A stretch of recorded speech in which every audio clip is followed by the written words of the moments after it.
Shabbat Shalom, la paracha de Vayetse. On va parler de Yaakov, comment l'importance d'une parole. Beaucoup de fois, les paroles chez nous, c'est pas important, mais comme on voit dans le paracha, ce message magnifique. Comme on dit en yiddish, liot mensch, d'être une bonne personne. Il y avait une fois un psychologue, premier jour qu'il vient à l'hôpital, et il rentre dans les pièces, il rentre dans une pièce, et il voit une personne en train de crier « Rachel !» Il dit à la personne, il dit « Mais c'est quoi cette histoire ?» Il dit « Ah ouais, le pauvre, lui c'est une personne qui voulait se marier avec une femme qui s'appelle Rachel, il n'a pas réussi à se marier avec elle, et depuis ce jour-là, il a pris... Voilà, du fou, il n'arrête pas de crier Rachel. Et il rentre dans une pièce, et il voit la même histoire.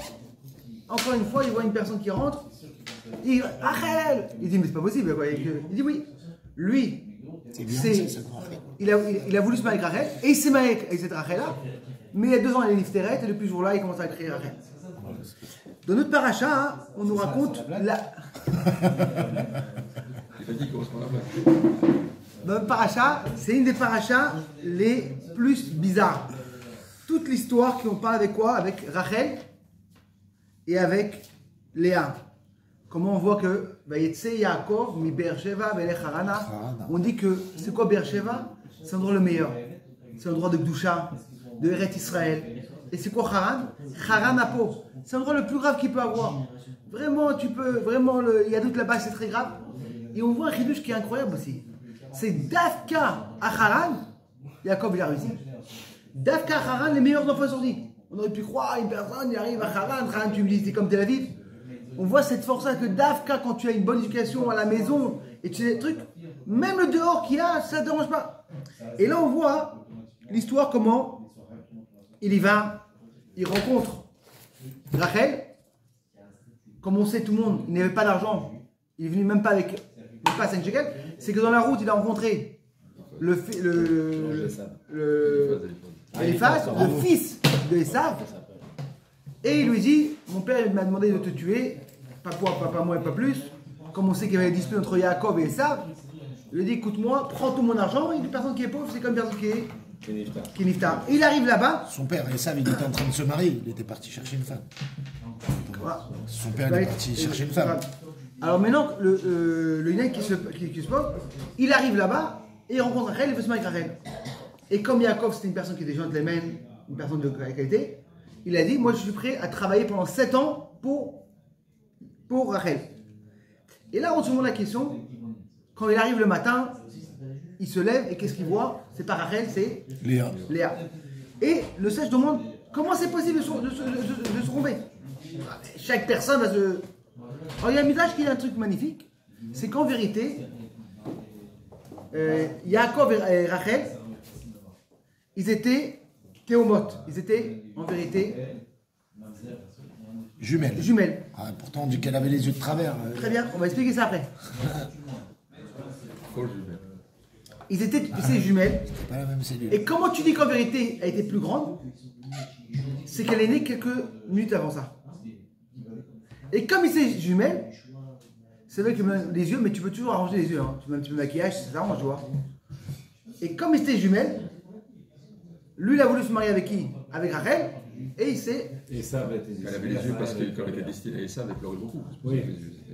Mais non, comme ils étaient jumelles, il s'est trompé. Sacrément beaucoup. Ou sinon, il y a le Midrash qui explique en vérité, lui s'est marié quand? Vendredi après-midi. D'accord. Le mariage qu'il y avait là-bas, c'est pas comme chez nous. Il n'y a pas de roupa. C'était la soirée. Et après, il l'a emmené à la maison. Et là, il fait le héros. Et de là, en vérité, il s'est marié. Quand il s'est connecté avec elle, il a fait le kinyan. Le kinyan. Et quand il arrive à la maison, c'était quoi? C'était déjà vendredi soir. Il n'y avait pas de lumière, tu vas me dire. Il n'y avait pas de lumière. Il ne pouvait pas allumer la lumière, parce qu'il fait Shomer Shabbat. Il arrive, il y va. C'est même possible que même dans la route, je sais pas, il a dû changer ou truc. Il arrive, il lui demande l'école, aide de l'école. Et le matin, dès qu'il y a le premier soleil qui est bas, il dit c'est pas possible. Et chez les chassidim, on dit en vérité, ils étaient tellement religieux, comme les vrais religieux, ultra religieux, comme on dit, c'était un vrai religieux. Il a rencontré Rachel, il dit, ah, écoute-moi, on va se marier. Pendant 7 ans, il a travaillé, et il ne se voyait pas trop, tu vois. Il parlait au téléphone, tu WhatsApp, mais pas, tu sais, il était religieux, pas. Et après 7 ans, elle a changé et il croyait que c'est. Il croyait en vérité c'est Rachel, c'est Léa. Une des choses qu'on voit ici, c'est que dès qu'il y a eu cette histoire-là, il y avait deux choix. Ou sinon, il aurait pu dire écoute-moi, excuse-moi Rachel, je voulais me marier avec toi, je suis jamais avec Léa. Ou sinon, qu'est-ce qu'il aurait pu faire? Il aurait pu dire quoi? Se divorcer de Léa le matin et excuse-moi, C'est pas- J'ai fait tromper sur la te mais c'est tromper. ce qu'il a voulu faire au départ. Hein, Voilà. sur, Il a dit, Oui, j'ai été fait tromper. je me trompais, je me divorce, Il est en droit, il aurait le dû. droit, Mais elle lui a et fait je la prends même- Rachel. Elle lui a fait la même réflexion. Et qu'est-ce qu'il a fait? Alors, Il a pris la troisième chose qui est la plus bizarre. De se marier avec deux sœurs. Et qu'est-ce qui se passe en vérité? Comment c'est possible? Comment c'est possible qu'il a fait rentrer deux sœurs dans une maison? Et on sait que chez les Havot, ils ont fait tous les mitzvot, même avant le droit. Et d'où on apprend ça? La pachette de quoi? De Ariot. Où on lit ça, les pachettes d'Ariot? D'après Yom Kippour. C'est une fois une école spéciale, c'est que des fois, quand le jour le plus de Yom Kippour, et des fois on parle à la paracha des choses qui sont moins, Ouais, les mots kadosh. des moins kadosh, des choses qu'on n'a pas le droit de faire comme ça. Il n'a pas écrit Achot Ishtecha Lo Tegadeh. Voilà, il y a tous les trucs comme ça. C'est qu'en vérité, pourquoi c'est comme ça? C'est que des fois, quand on a un niveau très spirituel, tu dis ah, moi je suis tranquille, je suis gardé. Attends, mais j'apprends la Torah tout le temps, j'ai pas besoin de faire garder. Et moi, j'ai pas besoin de garder mes yeux. Non. Même quand tu es après Yom Kippour, tu es tellement bien Yom Kippour, t'es caché, t'es gardé. Mais qu'est-ce qui se passe demain? Et qu'est-ce qu'on voit dans Yom Kippour? La raison pour prendre la parole avec deux sœurs, c'est quoi le problème? La jalousie. La jalousie. Déjà deux femmes ont jalousie, et ça peut être vraiment, c'est-à-dire que la Torah te dit, ça va être vraiment la galère à la maison. Alors il y a un bureau, je te dis en vérité le Midrash, c'est que une sœur qui est prête à donner ses codes à sa sœur Léa, et peut-être elle va pas se marier, ou elle se marie avec Esav, parce qu'il n'y avait pas des gens bien dans le truc, c'est que c'est un niveau qui était très grand, c'est sûr qu'elle ne pourra pas être jalousie. Elle est complètement annulée. Elle est complètement annulée, elle a une gentillesse. Mais quand même, on voit dans la paracha de Vayera, quand Abraham il reçoit les invités, qu'est-ce qu'il fait là-bas? Chema vechalav ou ben abaka. Il lui donne d'abord le lait, le petit café, un bon petit, non, au début il lui donne avec du chema, avec un bon pain, du beurre, et seulement après, Ah bon, non, je crois qu'il mélangeait les deux, non, justement. Non. Le temps que la viande est cuite, il a mis le beurre et le pain. le pain, et après il a donné quoi le baka? Parce qu'il a dit écoute-moi, si je leur donne d'abord les bonnes viandes, et après je donne le dessert, le khalavi, il doit attendre 6 heures. Ça veut dire que même les petites mitzvot, même Il a tout calculé. même les petits calculs, ils ont calculé. Alors comment ça se fait qu'en vérité, on voit que Yaakov il est arrivé? Le Rambam, par rapport à Shita, il dit en vérité, toutes les mitzvot qu'ils ont fait les Havot, c'est seulement où? En Eret Israël. Mais en route Lares, ils n'ont pas fait. Ah oui. D'accord. Et pour ça, quand il était en route Lares, il dit moi, j'ai pas de problème. Je peux me marier avec deux sœurs. Et c'est pour cette raison-là que le Rambam te dit un truc qui est très dur, qu'il a eu un onesh d'Hachem. Que quand il est arrivé en Eret Israël, elle est avec la pauvre. Parce que c'était la deuxième qui s'est mariée. Comme ça, le Rambam te dit. Mais la question, elle n'est pas compréhensible parce qu'on dit. Il ne pouvait pas rentrer en Israël avec les deux. Avec les deux. Mais c'est pas possible de comprendre ça parce que qu'est-ce qui est écrit dans la Torah? Im lavan garti. Il le dit à Esav. Vettaria mitzvot shamarti. Il a tout fait le mitzvot. Et c'est une des plus grandes mitzvahs. C'est encore plus, c'est une mitzvah que tout le monde l'a fait en vérité. Alors comment c'est possible? Il a pu faire. Maintenant, même si tu veux dire par rapport au Ramban, comment les Khatrila il a pu faire une chose comme ça? Comment les Khatrila il a pu en venir? Des fois, les explications les plus simples, c'est les plus belles explications. Et le Rabbi t'explique une explication qu'on va dire qui est magnifique. Comme on l'a dit au début, qu'est-ce qu'il y a écrit dans la Torah? Rachel, quand elle est arrivée, il a vu, elle était très belle. Et Léa et Naïm racontent, les yeux c'était un petit peu gris. Comment c'est possible d'écrire sur une tzadékette des choses comme ça? C'est quand même une tzadékette. Tu peux écrire sur une tzadékette, même sur un animal qui n'est pas pur, qu'est-ce que ça t'entendait? Un animal qui n'est pas cachère. Non, chez nos théorons, s'il n'est pas pur. Il ne dit pas qu'il n'est pas cachère. Il ne faut pas parler mal d'un animal. Alors comment tu peux arriver sur Léa de dire ça? Alors le rabbi il explique un pérouge qui est incroyable. C'est qu'à la base, quand il est arrivé, Jacob, il voulait se marier avec Rachel. Mais tu vois qu'à la fin de sa vie, il a enterré Dafka avec qui? Avec Léa. Mais non, tu vas voir au cimetière en général, quand une personne il va se marier, et à la fin de sa vie, avec qui il va enterrer? Avec sa femme. Si une personne va se remarier, et quand il s'est divorcé malheureusement, il va se marier, il va avec ses deux femmes. Comment ça se fait que Dafka Léa, elle est enterrée avec Yaakov? C'est qu'en vérité, Yaakov, quand il a vu Rachel qui a été très belle, quand on dit la beauté, c'est pas seulement la beauté matérielle, c'est aussi spirituel. C'est une personne qui était parfaite. Elle était parfaite dans les midotes, gentillesse. Tu sais, il y a des gens des fois qui sont tellement beaux, comme les tzadikim, tu vois, des fois, tu les vois, une beauté. C'est un vrai problème. Tu vois une beauté, mais spéciale. C'est pour ça que tu mets des lunettes. C'est que quand tu vois maintenant la beauté d'une personne, c'est pas seulement la beauté, c'est qu'elle était parfaite. Ouais, il y a un truc qui me dégage. Yaakov, quand il voit ça, Ah, j'avais pas remarqué. Yaakov, il voit ça, il dit, moi je veux me marier avec une personne qui est parfaite. Hachem dit non. C'est un problème de se marier avec une personne parfaite parce que le Ham Israël, il ne pourra pas être basé sur une personne parfaite. Alors qu'est-ce qu'il fait? Il lui met un petit bâton. La vanne, il arnaque. On sait que tout vient d'Hachem. C'est sûr que c'est la vanne. Même quand il y a une chose qui te... Très bien. Il voit que ça, il prend le bâton. Après ça, il dit non, je veux travailler encore 7 ans. Il va travailler encore 7 ans, qu'est-ce qui se passe? Deuxième petit bâton, elle n'a pas d'enfant. On sait que quand une personne il est mariée, combien il y a Baruch Hashem, l'amitié, la maison, mais si elle n'a pas d'enfant, ça baisse. Avec les années. Toutes les images n'ont pas eu d'enfant. Mais elle n'a pas eu d'enfant. Ça a baissé. Après ça, elle est terrette très jeune. Et qu'est-ce qui se passe à la fin? Yaakov te dit, moi je vais t'enterrer d'Afrique avec Léa. Pourquoi? Quand tu dis une rakot, c'est quoi une rakot? C'est des yeux naturels.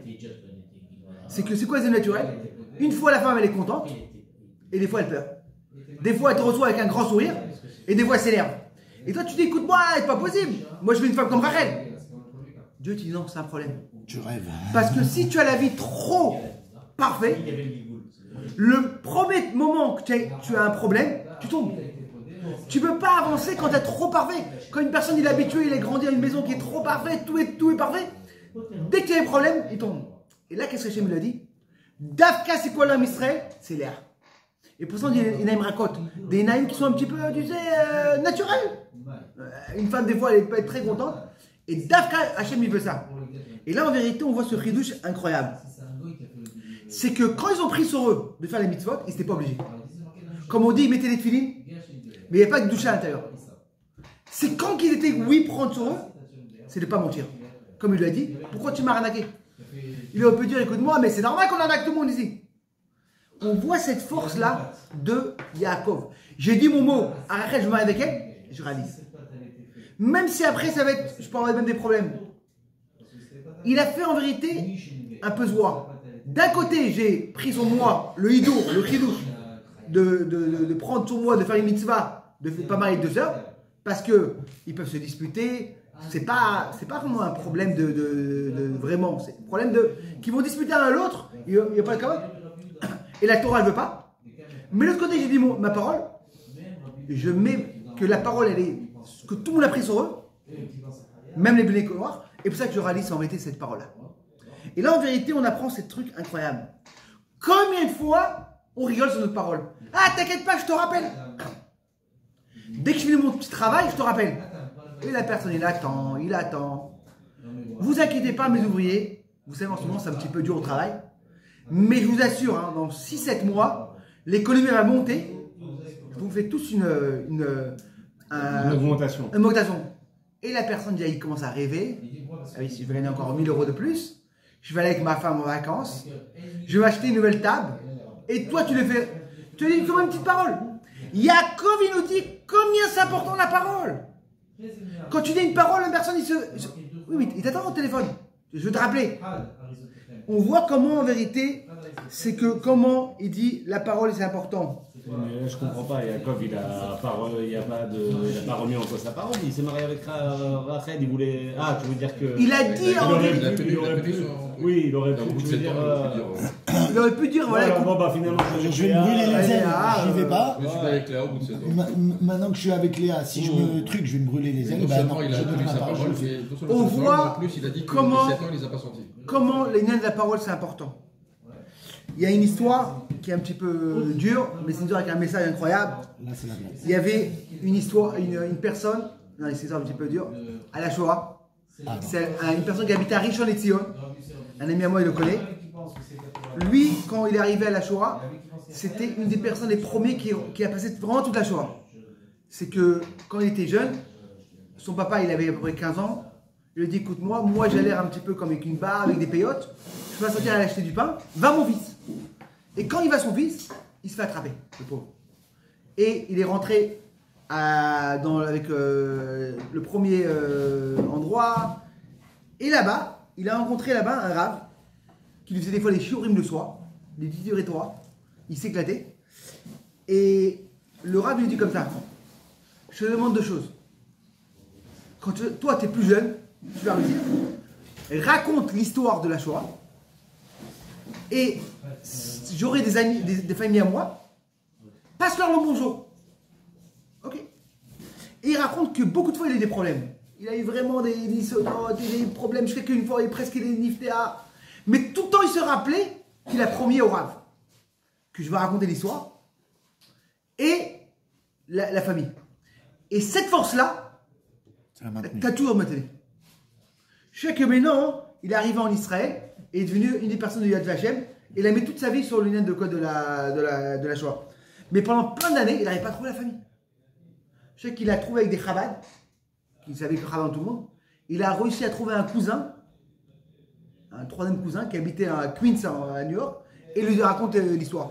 C'est-à-dire qu'en vérité, une prochaine fois, quand vous sortez un mot de la bouche, comment c'est très important de réaliser et Bezrat Hashem. On espère que Dieu va aussi nous réaliser qu'il a promis le Mashiach. Amen.